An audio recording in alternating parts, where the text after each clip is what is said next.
Top 10 chilling serial killers who haunted history. Uncover the grim tales of Ted Bundy, Jeffrey Dahmer, and 8 other notorious murderers whose sinister actions left an indelible mark on the world, each one more horrifying than the last. These stories reveal the darkest sides of human nature. Terrible to describe. Now walk me through that. What was going on in your mind at that time? Okay, before we go any further, I think it's important to me, that people believe what I'm saying, to tell you that I'm not blaming pornography and not saying that it caused me to go out and do certain things. And I take full responsibility for whatever I've done and all the things that I've done. That's not the question here. The question and the issue is how this kind of literature contributed and helped mold and shape the kinds of violent behavior. It fueled your fantasies, didn't it? Well, in the beginning it fuels this... Ted Bundy was the epitome of a wolf in sheep's clothing, handsome, charismatic, and deadly. Using his charm to disarm and his intelligence to evade capture, Bundy left a trail of young women in his wake, his crimes spanning several states and sparking one of the largest manhunts in U.S. history. His manipulative nature not only beguiled his victims, but also made him a subject of public fascination, significantly influencing criminal profiling and forensic psychology. Bundy is believed to have killed at least 30 victims, though the actual number may be higher. I had these obsessive desires and thoughts wanting to control them, to, I don't know how to put it, possess them permanently. And that's why you killed them? Right, right. Not because I was angry with them, not because I hated them, but because I wanted to keep them with me. And as my obsession grew,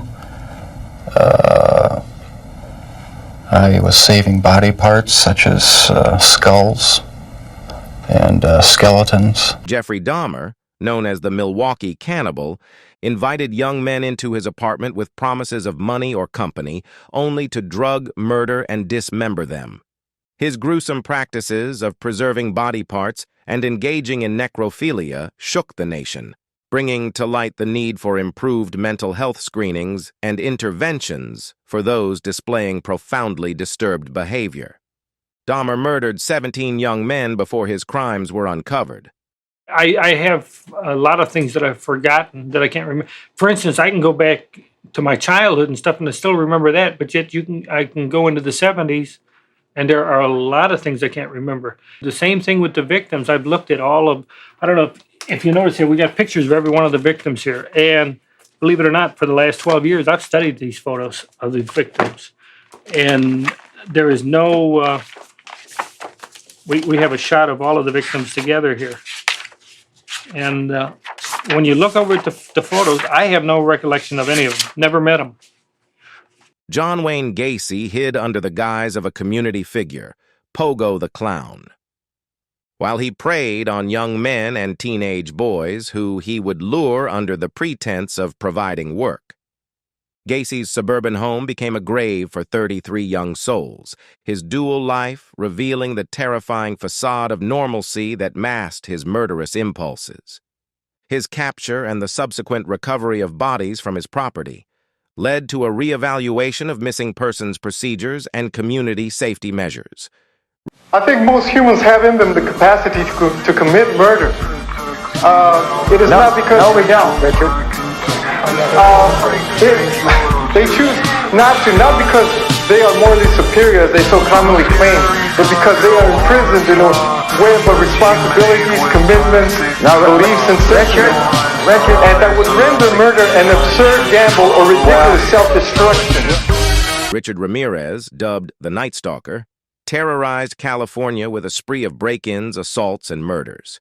His indiscriminate choice of victims, satanic symbols at crime scenes, and sheer brutality brought an entire state to its knees in fear, emphasizing the importance of community vigilance and advanced forensic methods in capturing such elusive predators. Ramirez was convicted of 13 killings and several other crimes. Albert Fish shocked the public with his heinous acts of cannibalism and mutilation, targeting vulnerable children in a spree that seemed too horrific to be real. His twisted justifications, rooted in delusional religious beliefs, prompted discussions on how society deals with the mentally ill who are also criminally dangerous. Fish was responsible for the deaths of several children, with exact numbers unknown due to his own unreliable confessions. Ed Gein's macabre trophy collection of human skins and bones not only inspired iconic horror films, but also instigated a critical conversation about the treatment of the mentally ill and the monitoring of individuals showing extreme antisocial behavior. Gein's story is a grim reminder of the fine line between sanity and madness, especially in the isolated rural settings of Plainfield, Wisconsin. He was found guilty of 2 murders, but suspected of more. Charlie, regardless of helter-skelter, do you belong behind bars? There's no behind bars. Do you belong in prison? There's no prison. It's only in your mind. Do you belong in an incarcerated position? There's no such thing. There's only you denying my will. Whoever denies my will keeps me locked up here. If everybody agrees to let me go, then I'll walk out. Then I'll be free. And my chains are in everybody's mind. It's in their will. If you will me to be locked up, then I must stay locked up. If you will me to be free, then I'll be free. Charles Manson manipulated a cult following to commit horrendous murders in an attempt to incite a race war he called helter-skelter.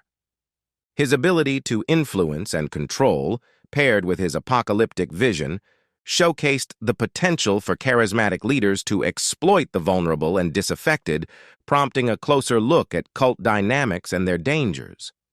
Manson was responsible for orchestrating the deaths of 9 people. Andrei Chikatilo, known as the Butcher of Rostov, exploited the Soviet Union's reluctance to acknowledge serial murder, which allowed him to carry out a series of gruesome killings over 2 decades. His case highlighted the limitations of law enforcement under a regime that prioritized propaganda over public safety and led to significant reforms in criminal investigation practices in Russia. Chikatilo was convicted of 52 murders but suspected of committing more than 56. Pedro Lopez, the monster of the Andes, claimed the lives of over 300 girls across South America, his mobility and the lack of communication between jurisdictions allowing him to evade capture for years. Lopez's horrific crimes underscored the need for international cooperation in law enforcement and a more vigilant approach to protecting the most vulnerable members of society. He was arrested and confessed to killing more than 300 young girls, but was convicted of 110 counts. I'm prepared. I'm all right. I'm all right with it. And how? I'm all right with it, but like I said, remember, let them know that I know that the cops knew who I was. After Richard Mallory died, I left prints everywhere, and they covered it up and let me kill the rest of those guys to turn me into a serial killer. I know they did, because I was no professional serial killer or anything, murderer or whatever you want to call it, you know. I wasn't professional at what I was doing. Aileen, I did some sloppy work, you know, and I left How prints. have you prepared yourself for tomorrow morning? I'm all right with it. Aileen Wuornos, a rare female serial killer, challenged stereotypes about gender and violence with her claims of killing in self-defense against abusive clients. Her execution sparked debate over the death penalty, mental health, and the justice system's treatment of women, particularly those with traumatic pasts. Wuornos was found guilty of killing 7 men, although she claimed to have killed in self-defense. This exploration into the abyss of human depravity not only reveals the shadowy depths of these individuals' minds, but also reflects our societal attempts to understand and mitigate such darkness. Through the study of these notorious figures, we seek not only to prevent future atrocities, but also to peer into the nature of evil itself, hoping to shield our society from its chilling grasp.